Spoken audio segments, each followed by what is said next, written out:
کی بلندی پر ہے، بچے قلم اور کتاب سے محروم ہو چکے ہیں۔ آپ لوگ کار موٹر نہیں دیکھے تھے اس سے پہلے، بیٹھے ہیں۔ یاد رکھیے اللہ نے آدم کو پیدا کیا، فرشتوں سے کہا کہ سجدہ کرو، فرشتوں نے کہا کہ ہم کیوں سجدہ کریں گے، ہم نور سے پیدا ہیں، یہ مٹی سے پیدا ہے۔ اللہ نے سمجھایا کہ دیکھو چاہے آدم مٹی سے پیدا ہوا لیکن آدم کے سینے کے اندر ہم نے ایک ایسا نور رکھا ہے جس کا نام ہے علم، اور جس کے اندر بھی علم ہوگا دنیا کی ہر مخلوق کو اس کے سامنے جھکنا پڑے گا۔ یاد رکھو آج کی تاریخ میں اگر چاہتے ہو کہ اللہ عزت دے، آج کی تاریخ میں اگر چاہتے ہو کہ دنیا تمہیں اپنے آپ کو اپنے اکرام کے ساتھ کھڑی کرے، تو آپ کو یہ بات طے کرنی ہوگی کہ ہم چاہے پھٹا ہوا کپڑا پہنے، چھپر کے مکان میں رہیں، چاہے ہم کو گروی رکھنا پڑے اپنے گھر کو، چاہے ہم کو بھیک مانگنا پڑے، لیکن ہر انسان اور مسلمان قسم کھاؤ کہ جب تک میرا بچہ قلم اور کتاب ہاتھ میں نہیں لے گا اس وقت تک نہ ہم کو چین کی نیند آ سکتی ہے نہ ہم کو سکون کی موت آ سکتی ہے۔ جس دن یہ نیت کر لو گے اور اپنی اولاد کو قلم اور کتاب دو گے، تعلیم میں آگے بڑھاؤ گے، یاد رکھو وہ قوم جو قلم اور کتاب کو اپنے ہاتھ میں پکڑے گی اللہ اس کو زمین پر عزت دے گا۔ آج دیکھو فلسطین میں لڑائی ہو رہی ہے، یہودی قوم لڑی رہی ہے اور آپ کے سامنے کھڑی ہوئی ہے۔ یہودیوں کی تعداد دنیا میں کتنی ہے؟ صرف 1 کروڑ، بولو کتنی؟ اور مسلمان، لیکن آج 1 کروڑ یہودی کو وہ قوت ہے کہ آج امریکہ کا کوئی فیصلہ بھی اس یہودی کے اشارے کے بغیر نہیں ہو سکتا۔ کون سی طاقت ہے اس 1 کروڑ قوم میں؟ طاقت ہے علم کی، سائنس کی، قلم کی، ٹیکنالوجی کی۔ آج کسی سے بھی پوچھو بلب کون بنایا، بولے گا یہودی کا نام۔ پنکھا کون بنایا؟ یہودی کا نام۔ جہاز کون بنایا؟ یہودی کا نام۔ آج اس قوم نے 100 سال تک پڑھنے پر محنت کی اور 1 کروڑ انسان نے وہ طاقت حاصل کی کہ آج دنیا کی ساری طاقت اس کے سامنے جھکی ہوئی۔ لوگوں یہ نسخہ میرا تھا، اللہ نے پہلے مجھے قلم اور کتاب پکڑنے کا حکم دیا۔ یاد رکھو یہ ملک تم کو آواز دیتا ہے، آج تمہیں عزت پکارتی ہے کہ اگر تم چاہتے ہو کہ دنیا میں عزت کے ساتھ رہو، اللہ سے تعلق کو جوڑ کے جیو، تو ایک بات کی قسم کھاؤ کہ ہم چاہے 100 روپیہ کماتے ہیں، ہم سب سے پہلے 10 روپیہ بچوں کی کتاب، بچوں کی پڑھائی کے لیے نکالیں گے، پھر اس کے بعد ہمت دے اللہ تو اپنے پیٹ اور اپنے جسم پر خرچہ کریں گے۔ جب یہ ارادہ تم کر لو گے تو اللہ کی قسم تمہارے بچوں کے ہاتھ میں قلم اور کتاب ہوگا۔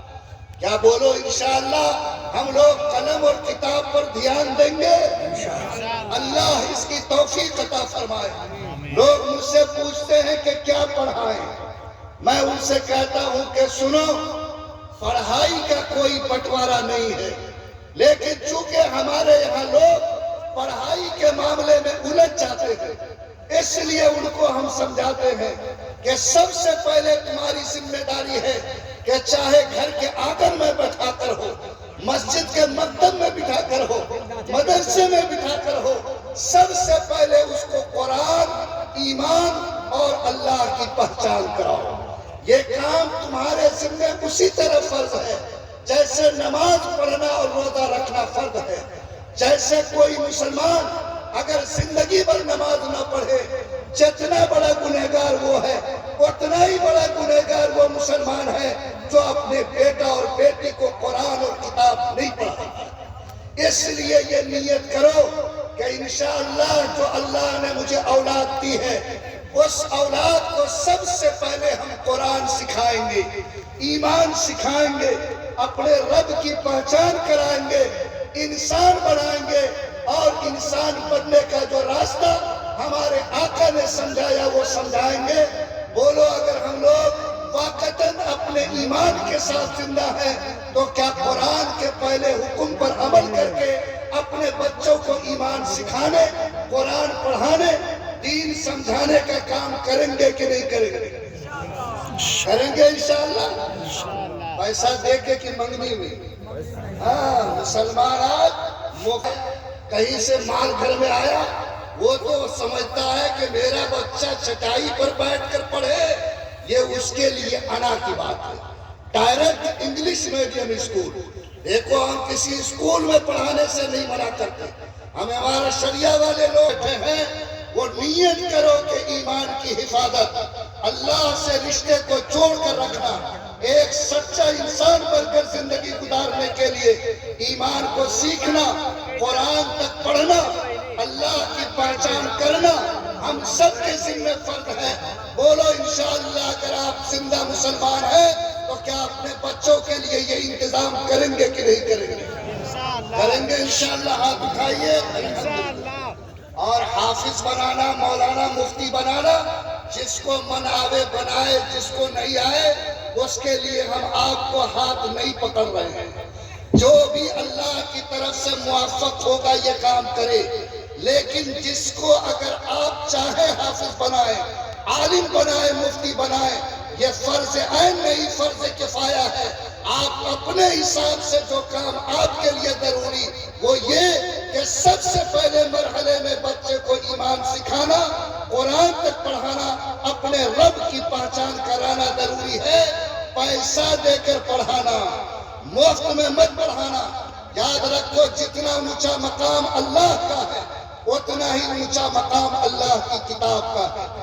اس کو خیراتی کتاب مت بناؤ، اس کو زکوٰۃ صدقہ کے پیسے سے مت پڑھاؤ، اس کو مفت میں پڑھا کر کے اپنے بچوں کے سینے کو کالا مت کرو، بلکہ طے کرو کہ پسینے کے پیسے سے ہم قرآن کا علم دیں گے، پسینے سے پیسے سے ہم ایمان کی پہچان کرائیں گے، پسینے کے پیسے کے اس کے سینے میں نور ڈالیں گے تاکہ وہ بچہ آپ کے لیے چمکدار ہیرا اور چمکدار موتی بن سکے۔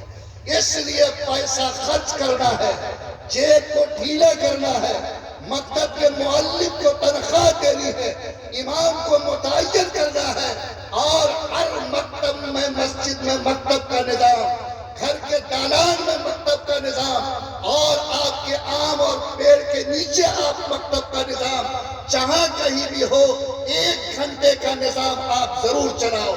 لوگ مجھ سے پوچھتے ہیں کہ میرا بچہ اسکول جاتا ہے، ہم کیا کریں؟ یاد رکھو اسکول 9 بجے شروع ہوتا اور سورج 6 بجے نکلتا ہے۔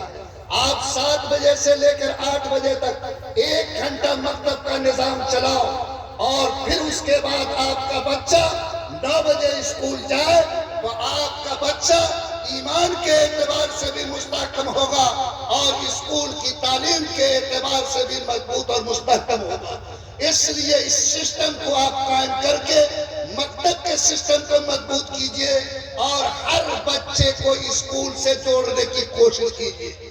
جو بچہ آپ کا اسکول میں پڑھتا ہے تو مسلمان باپ کا دم بھی میٹرک کے بعد پھولنے لگتا ہے، اب بیٹا کا دم بھی پھولنے لگتا ہے اور پوچھتا ہے کہ ہمارا بیٹا انٹر پاس ہو گیا۔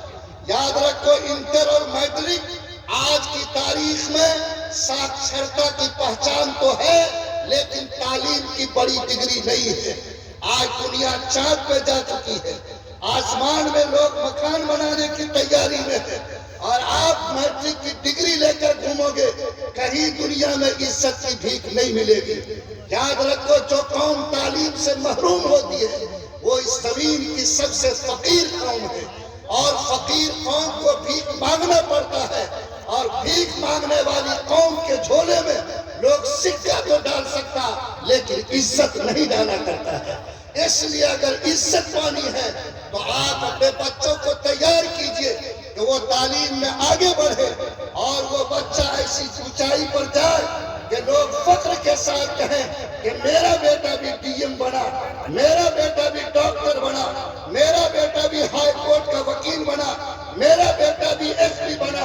یہ آپ کو شناخت بنانی ہوگی، آپ کو اپنی پہچان کو زندہ کرنا ہوگا۔